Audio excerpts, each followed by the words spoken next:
Thank you for that super chat. Bradford says randomness of verse, black holes sucking everything, galaxies colliding, stars exploding. It's like a sign saying not a great place for life.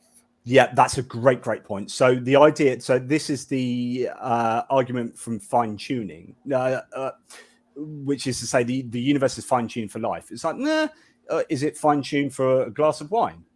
Maybe. Or is it fine tuned for death? Actually, it's far easier to die than it is to live. If I designed a unit, we talked about this in a previous video, but if I was to design, I gave a rabbit hutch analogy, but if I was to design a universe, you know that I'm an all-loving God, right? That you're an all-loving God. I know that, but so I hope everybody watching knows that you're an all-loving God. But go ahead, I'm sorry.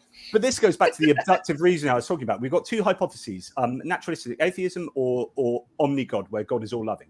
Right? If omni-God is your hypothesis, what would you predict the universe to be like? Would you predict it mainly to be full of death or non-life?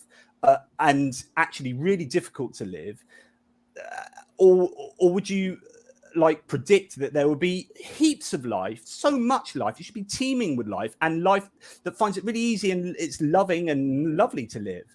You know, if God was infinite love, why do black holes exist? Why do earthquakes exist? Why does cancer exist? So all these things, like better support. So the universe, the fine-tuning argument is broken for so many ways, but they try and have their cake and eat it. If there's only one instance of life in the whole universe on Earth, then they say that's evidence, Goldilocks, that's evidence that this is fine-tuned for life. And if life was on every single planet of the universe, they would say that's evidence for fine-tuning. Look how easy it is for life to be. It's like, hang on, you can't exist. You can't at each end of that spectrum argue that is evidence for God. That is you know, heads I win, tails you lose.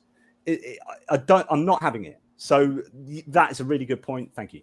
Sorry, there's so much to say about that whole omni-God thing, because I'd have to use my experience to understand what seems worse or better, and then I would want to roll with that. And if I compared what I would want versus how it is, this is what the problem is with a lot of people. They think I'm more moral than God. And it's like, well, so really useful thing to say is, what would you predict given each hypothesis? So the universe that's existent now that we understand is much better predicted on naturalism than omni-God theism.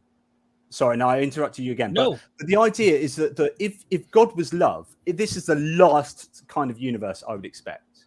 Whereas naturalistic atheism, which doesn't really give a toss, you know, shit happens, get over it. Like, yeah, there's, you know, evolution, carnivorousness, death, suffering, black holes. Yeah, you know, it sucks to be us, but sometimes it's great to be us. But, you know, it's difficult existing. And actually, it's great to be us, but it's not so great to be, you know, a mammal living in a jungle that's just about to get its throat ripped out by a jaguar. Yeah. Thank you so much.